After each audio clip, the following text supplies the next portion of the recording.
আচ্ছা, এবার আমরা বোর্ডের ম্যাটার দিকে একটু লক্ষ্য রাখি। এখানে দেখেন বলা আছে x ইকুয়াল √3 প্লাস √2, তাহলে x³ প্লাস 1/x এর ভ্যালু কত? তো আমি আপনাদের শিখিয়েছিলাম যদি এই ধরনের রুট ওয়ালা মান প্লাস বা মাইনাস আকারে থাকে, হ্যাঁ, সেক্ষেত্রে 1/x এর ভ্যালু হবে, এখানে যদি প্লাস আকারে থাকে তাহলে এখানে হবে √3 মাইনাস √2, তাই না? আর x প্লাস 1/x এর ভ্যালুটা হবে, দেখেন √2 মাইনাস √2 এটা কেটে যাবে, তাহলে থাকবে হচ্ছে 2√3। তো এই ক্যালকুলেশনটা আপনাদের মাথার মধ্যে অলওয়েজ সেট আপ করে রাখতে হবে, কারণ এই ম্যাথটা পরীক্ষায় আসে, বারবার আসে আর কি। তাহলে আসেন x প্লাস 1/x এর ভ্যালু আমরা পেয়ে গেলাম, ঠিক আছে? তাহলে আমরা x³ 1/x³ এর এই ভ্যালুটা বের করব। তাহলে এটা আমাদের ফর্মুলা করতে হবে। তাহলে a³ প্লাস b³ এর ফর্মুলা হচ্ছে a plus b whole cube,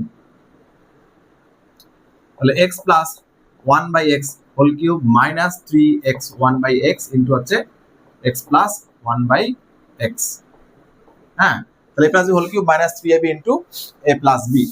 আচ্ছা, এখন এটার ভ্যালু আমরা বসাই দেই, 2√3 তার উপর হচ্ছে কিউব মাইনাস 3, এটা কেটে গেল, ইনটু হচ্ছে 2√3, তাহলে 8 আর হচ্ছে ইনটু 3 ইনটু √3 মাইনাস হচ্ছে 6√3, তাহলে কত আসতেছে? 3 আসছে 24√3 মাইনাস হচ্ছে 6√3, তাহলে আসতেছে 18√3।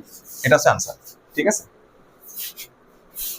এখানে একটা জিনিস সবসময় খেয়াল রাখবেন, এক্স এর যে ভ্যালুটা, যে √3 প্লাস √2 দেওয়া আছে, এই ভ্যালুগুলো এরকম থাকবে, √4 প্লাস √3, √5 প্লাস √4, তারপর আছে √7 প্লাস √6, অর্থাৎ ওই যে রুটের ভিতরে যে নাম্বারগুলো আছে এই নাম্বারগুলোর গ্যাপ সবসময় 1 থাকবে, তাহলেই কিন্তু আমরা 1/x এর ভ্যালুটা লিখতে পারবো, ওখানে প্লাস থাকলে মাইনাস দিয়ে, তারপর প্লাস করে মাইনাসটা কেটে দিয়ে বাকি পোর্শনটা একটু ডাবল করে আমরা ভ্যালু বসাই দিলেই সলভ হয়ে যাবে।